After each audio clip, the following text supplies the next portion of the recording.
Veterinary field assistant. Veterinary field assistant আপনারা যারা veterinary field assistant পদে পরীক্ষা দেবেন তাদের জন্য আজকের এই ভিডিওতে থাকছে সাজেশন ও প্রশ্ন প্যাটার্ন নিয়ে বিস্তারিত আলোচনা। আশা করি ভিডিওটি প্রথম থেকে শেষ অবধি দেখবেন এবং চ্যানেলটি সাবস্ক্রাইব করে আমাদের পাশে থাকবেন। প্রথমে একটা কথা বলে রাখি, স্বল্প সময়ে নিজেকে একটু গুছায় নিতে চাইলে প্রিভিয়াস কোশ্চেন ব্যাংকটা একটু ভালো করে দেখে নিতে পারেন। সেক্ষেত্রে পানি সম্পদ জব রিভিউ এই বইটির পিডিএফ আমাদের কাছ থেকে সংগ্রহ করে নিতে পারেন। পিডিএফ এর মূল্য 40 টাকা। যারা নিতে চান তারা এই নাম্বারে হোয়াটসঅ্যাপের মাধ্যমে যোগাযোগ করে পানি সম্পদ জব রিভিউ এই বইটির পিডিএফ সংগ্রহ করে নেবেন। এই বইয়ে পানি সম্পদ অধিদপ্তর যাবৎকালে যে পরীক্ষাগুলো হয়েছে সেই পরীক্ষার প্রশ্ন ব্যাংক দেওয়া আছে এবং উত্তর দেওয়া আছে। সর্বোচ্চ হয়তোবা 10 সেট প্রশ্ন দেওয়া আছে এটাতে। এখন আরো যারা 100% প্রশ্ন কমন পেতে চান তারা অবশ্যই এই সবগুলা বইয়ের পিডিএফ সংগ্রহ করে নিতে পারেন। সবগুলা বই থেকে কিন্তু 100%ই প্রশ্ন কমন পাবেন। এখন এখানে কথা যে আপনাদের যে নিয়োগ বিজ্ঞপ্তিটা ছেড়েছে সেটা অবশ্যই আপনারা একটু সবকিছু কন্ডিশন দেখে আবেদন করবেন।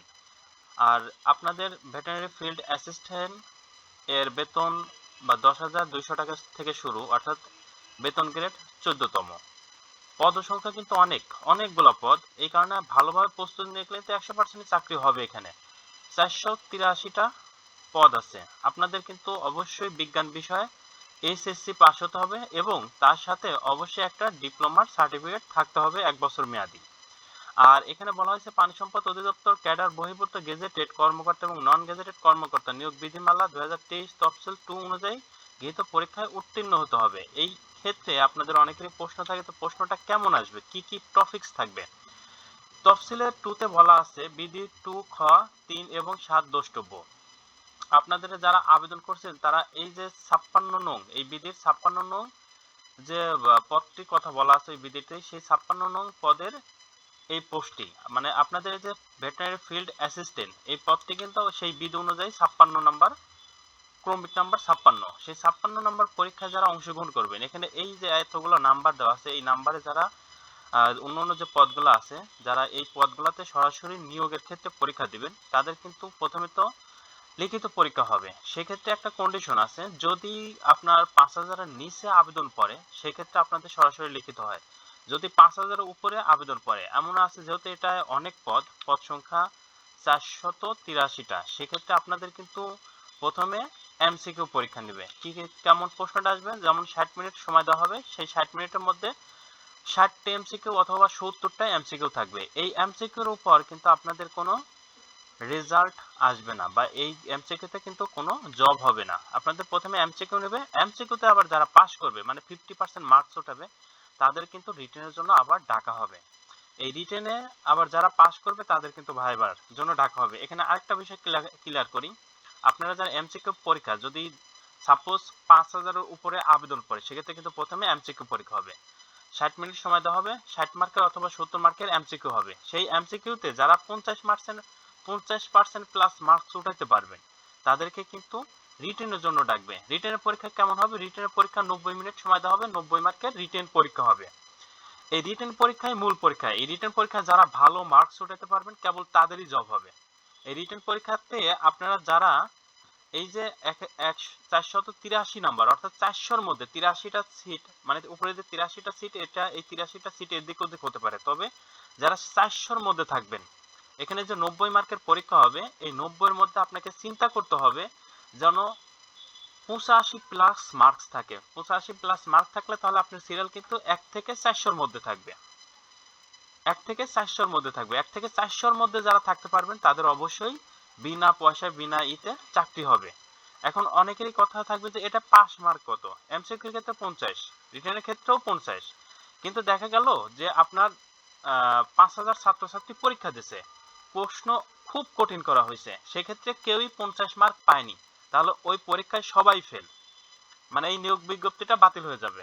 কিন্তু এর মধ্যে যদি কেউ 50 মার্ক পায়, ধরুন যে 10,000 পরীক্ষা দিয়েছে এর মধ্যে 300 জন 50 মার্ক পাইছে, মানে 50 মার্কের উপরে পাইছে, তারা তারা কিন্তু পাস মার্কের মধ্যে থাকবে। আর 50 মার্কের নিচে যারা পাইছে তাদের কিন্তু ভাইভাতেও ডাকবে না। অর্থাৎ আপনাদের কিন্তু 50 মার্কের উপরে পাইলে পাস, কিন্তু ধরা যাক যে আপনার 10,000 জন পরীক্ষা দিয়েছে এর মধ্যে 7,000 জনই 50 মার্কের উপরে পাইছে, অর্থাৎ 50 থেকে 60 পাইছে। এই ঈদের যে সবার চাকরি হবে এমন না। এক্ষেত্রে কিন্তু যারা 70-এর উপরে বা 80-র কাছাকাছি পাইছে এমন পোলাপানেরই চাকরি হবে, আর বাকি যাদের ওদের ভাই বোনে তারাই দেবে। মানে এমন ধরুন যে আপনি 50 পাইছেন, ওনারা এখানে পদ সংখ্যা আমাদের কত, 483টা পদ। 483 গুণন আপনি প্রত্যেক পদের জন্য 5 জন করে ধরেন, 5 জন করে ধরলে পরে 2000 জন, আপাতত 2000 জনের মতন টিকাবে। এই 2000 জনকে অবশ্যই 50 মার্কের উপরে উঠাইতে হবে, তবেই আপনাদের এই 2000 মধ্যে টিকাবে। আরেকটা কথা যে এখানে ধরেন যে 2000 জন টিকাইলো, কিন্তু দেখা গেছে যে 3000 জন 50 মার্কের উপরে পাইছে, এই লাস্টের সিরিয়ালগুলো কিন্তু বাদ যাবে। মানে আপনারা যারা ধরুন যে 55 পর্যন্ত 1000 জন পাইছে, এই 1000 জন বাদ যাবে, উপরে 55-র উপরে জনগুলোকে টিকায় ভাইবা নেবে। আপনাদের কি হয়তো বোঝাতে পারছি? যদি বোঝাইতে না পারি তবুও আপনারা অবশ্যই কমেন্ট বক্সে কমেন্ট করে আমাদের জানানোর চেষ্টা করবেন। আর এখানে প্রশ্ন, অনেকের প্রশ্ন থাকে যে আসলে আমরা কোন কোন বই পড়লে 100% প্রশ্ন কমন পাবো। আপনাদের কিন্তু বাংলা, ইংরেজি, গণিত, সাধারণ জ্ঞান এখানে কিন্তু বলাই আছে, লিখিত পরীক্ষা হবে 90 মার্কের, পাস মার্ক 50, সময় 90 মিনিট, বাংলায় থাকবে 25 মাস, ইংরেজি 25, গণিত 20, সাধারণ জ্ঞান 20 মার্কের।